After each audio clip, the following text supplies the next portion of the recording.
affirme que la sécurisation des besoins des citoyens, l'élimination du terrorisme et la fourniture du soutien moral et matériel aux forces armées sont des priorités pour le gouvernement syrien.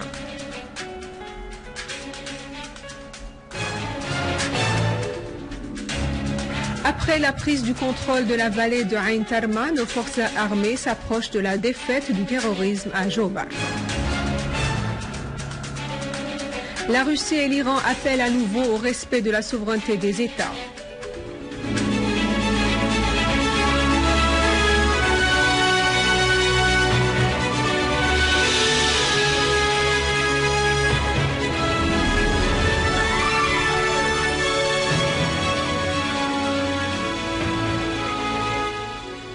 Bonjour, après les titres, voici notre journal. Dans un discours prononcé devant l'Assemblée du peuple, le Premier ministre Wael Halaqi a affirmé que la lutte contre le terrorisme exige l'arrêt de l'armement aux organisations terroristes et la coordination avec l'État syrien. Al-Halaqi a souligné que la priorité du gouvernement est d'assurer les besoins et les services aux citoyens, d'éliminer le terrorisme et de fournir l'appui moral et matériel nécessaire à nos forces armées et renforcer le rôle des médias nationaux pour s'informer des développements politiques en Syrie. Le ministère des Affaires étrangères et des expatriés a affirmé que les États-Unis, leurs alliés occidentaux et nombre de leurs agents dans la région arabe poursuivent leur campagne odieuse contre la Syrie, notamment en ce qui concerne l'exécution de ses engagements en vertu de la Convention sur la prohibition des armes chimiques.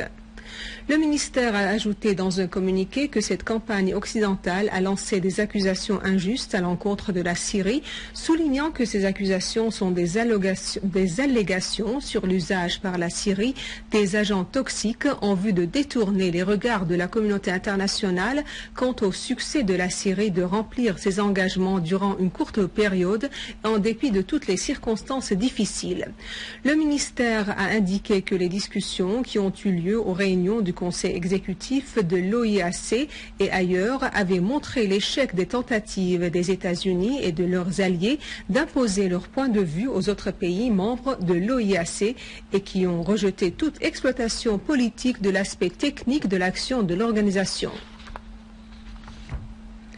L'envoyé spécial en Syrie, Stéphane de Mistura, affirme le respect de la souveraineté de la Syrie et de l'intégrité de ses territoires.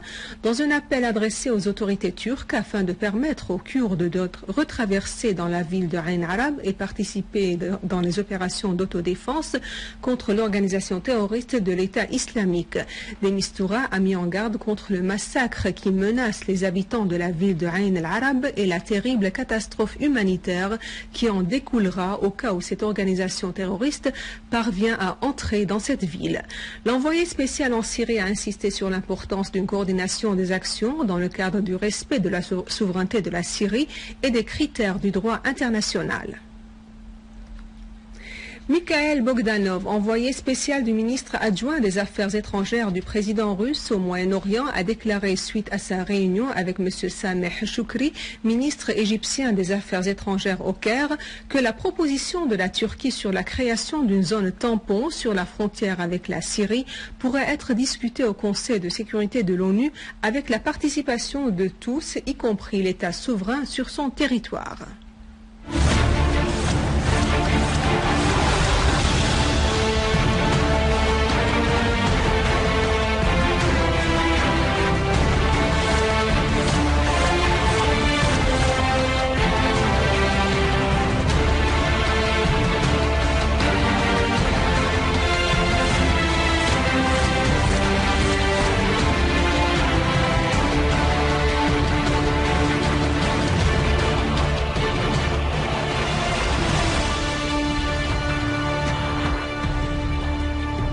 L'armée arabe syrienne rétablit la sécurité et la stabilité à Wadi Ain Tarma dans la banlieue de Damas et liquide des terroristes à Alep. Dans la banlieue de Damas, l'armée arabe syrienne a poursuivi sa progression à Ghouta Est dans la partie sud après avoir contrôlé Wadi Ain Tarma. Selon une source militaire, des unités de l'armée ont pris le contrôle des usines et des ateliers industriels dans une opération spécifique. Suite à cette victoire, l'armée arabe syrienne a pu saisir la fourniture des munitions et d'armes des terroristes. Par ailleurs, des unités de l'armée ont détruit, lors des opérations du ratissage, nombre de tunnels liant Wadi Ain Terma à Doukhaniye. Dans la banlieue est de Homs, des unités de l'armée et des forces armées ont avorté des tentatives des terroristes d'attaquer les villages de Messaoudiye et Joub el-Jarrah, tuant et blessant nombre d'eux. D'autres unités de l'armée ont ciblé des repères des terroristes à proximité de l'hôpital El-Bir, près de la banque agricole, à l'est de Khaneq et à Teldo et Ain Hussein, liquidant nombre de terroristes. Toujours à Homs, des unités de l'armée ont éliminé un grand nombre de terroristes dans les villages de Mas'adeh et Rish et détruit leurs véhicules équipés de mitrailleuses lourdes. À Alep, des unités de l'armée ont visé des regroupements de terroristes près du pont Al-Amiriye et détruit un tunnel tuant nombre d'eux. Toujours à Alep, les unités de l'armée ont liquidé des terroristes et rétabli la sécurité et la stabilité dans plusieurs villages. À Al-Hasake, dans le quartier de Rouairan, des unités de l'armée en collaboration avec les citoyens ont découvert un entrepôt de munitions et d'armes lourdes des terroristes. Et à Deir ez-Zor, nos forces armées ont liquidé un grand nombre de terroristes de l'organisation terroriste de Daesh et détruit leurs repères dans les quartiers de Jebla, Houiqa, El-Rachidiyeh et El-Rasafa, tuant nombre de terroristes et détruisant leurs armes et munitions. Dans la banlieue de Daraa, des unités de l'armée et des forces armées ont ciblé des regroupements de terroristes au nord-est de Tel Mal et en plein centre de Jemrin, liquidant nombre d'eux et blessant d'autres. Et dans la banlieue de Quneitira, d'autres unités ont visé des regroupements des terroristes à l'ouest de Tel Mashara, à Manchiet el Mashara et à Batina, tuant et blessant de nombreux terroristes. En Irak, le nombre des victimes augmente à cause de 2 attentats suicides survenus à Bagdad. 34 personnes ont été tuées et 54 autres blessées. En outre, le commandement des opérations de l'armée irakienne au Tigre ont déclaré que plus de 120 terroristes affiliés à l'organisation terroriste de Daesh ont été tués dans la zone entre le barrage Hmerin et Mansouriye à Diyala. Des familles françaises racontent des histoires au sujet du départ de leurs filles pour rejoindre l'organisation terroriste de l'État islamique dans l'objectif de se battre en Syrie au milieu d'un silence suspicieux de pays qui prétendent combattre l'organisation terroriste. En dépit des craintes de l'Europe du reflet du terrorisme qu'elle a soutenu en Syrie et les allégations des États-Unis et de leurs alliés de frapper les positions de cette organisation terroriste en Irak et en Syrie, les critiques se multiplient, appelant à punir les partis impliqués dans les opérations de recrutement, d'entraînement et d'envoi des terroristes pour se battre en Syrie et en Irak. Et dans le cadre de nombreuses histoires, cette mère française parle comment sa fille a été séduite pour rejoindre l'organisation de Daesh. C'est un enlèvement moral, parce qu'on les suit, je ne sais pas combien de temps Sarah a été endoctrinée sur Internet, elle passait beaucoup de temps sur Internet, mais ils ont dû lui dire des choses et des choses et des choses, des lavages de cerveau pour qu'elle en arrive là. Cela s'inscrit dans le cadre d'une pièce burlesque qui indique que ces enrôlés en Syrie ne reconnaissent pas les valeurs de leur pays et de leur république. Ils n'ont pas trouvé donc une place comme citoyens, ils ont choisi alors de s'aventurer. Et voici Fouad Al-Balti qui raconte l'absence de sa sœur Nour qui était présente avec un des groupes terroristes et comment il gardait contact avec elle jusqu'à la rupture de ce contact après qu'elle ait exprimé sa volonté de rentrer dans son pays.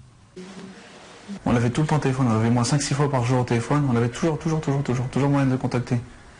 Et depuis mi-mars qu'elle a voulu revenir, là dès qu'elle disait qu'elle craquait qu'elle voulait revenir, le téléphone est coupé directement.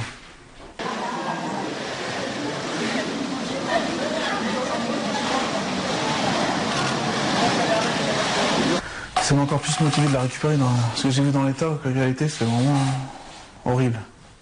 Elle, normalement, était plus motte que moi. Quand j'ai vu, elle était encore plus blanche, puis elle avait le visage enflé, le teint jauni. Mais je crois qu'elle est vraiment atteinte psychologiquement. Elle n'arrêtait pas de pleurer, puis de taper sa tête contre le mur.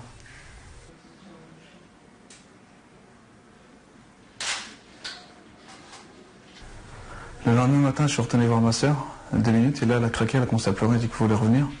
Puis là, on m'a dit de partir. Là, on m'a ramené dans l'autre villa. Et je suis resté jusqu'au mercredi d'après, jusqu'au 16, après on m'a dit de partir. Donc en 7 jours, j'ai vu que ma soeur que 2 fois. Une fois une demi-heure, puis une fois 2 minutes. En France, aux États-Unis et dans d'autres pays, il y a de nombreuses filles comme celle-ci, de celles dont le cerveau a été souillé au point d'arriver à être disposées à mourir pour exécuter les fatwas de la débauche et l'appel de l'organisation de Daesh sur les réseaux sociaux. Et la question qui se pose, l'Occident qui redoute le terrorisme, est-il au courant de ces opérations d'enrôlement, bien que les caméras de surveillance et ces appareils de renseignement sont partout, où elles sont dans des tiroirs fermés dont les propriétaires ne veulent pas ouvrir pour qu'elles ne soient pas dévoilées, surtout après que des fuites font état que les services de renseignement britanniques ont donné le feu vert à des terroristes qui étaient dans leur prison pour se diriger au front des combats en Syrie et en Irak.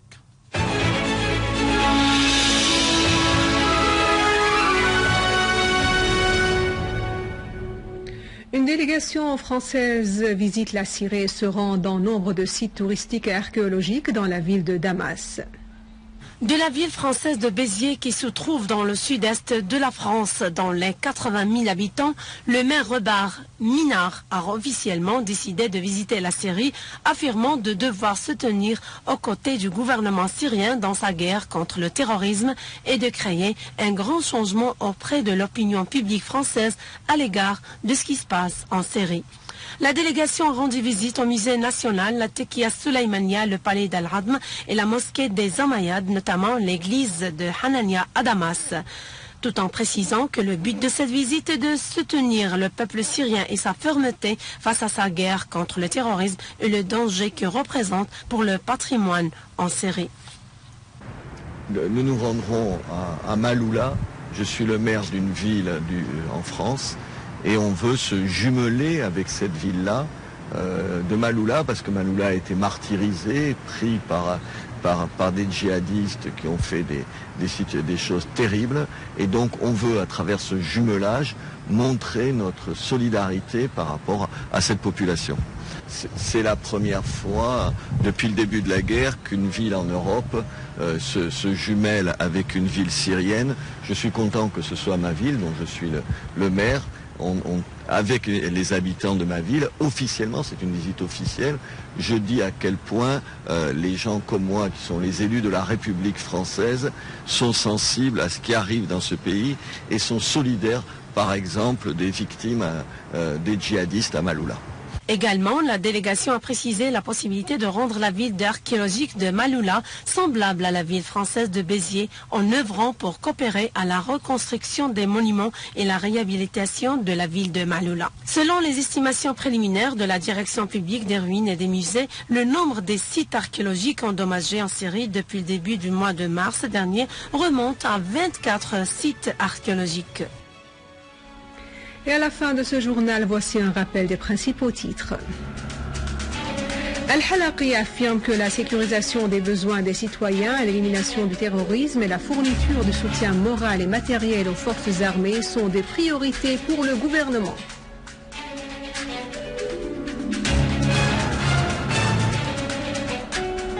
Après la prise du contrôle de la vallée de Ain Tarma, nos forces armées s'approchent de la défaite du terrorisme à Jobar. La Russie et l'Iran appellent à nouveau au respect de la souveraineté des États. Et je vous rappelle que vous pouvez consulter notre site internet syriaonline.sy pour revoir ce journal et d'autres informations. Merci de votre attention. Passez une excellente journée sur notre chaîne. Au revoir.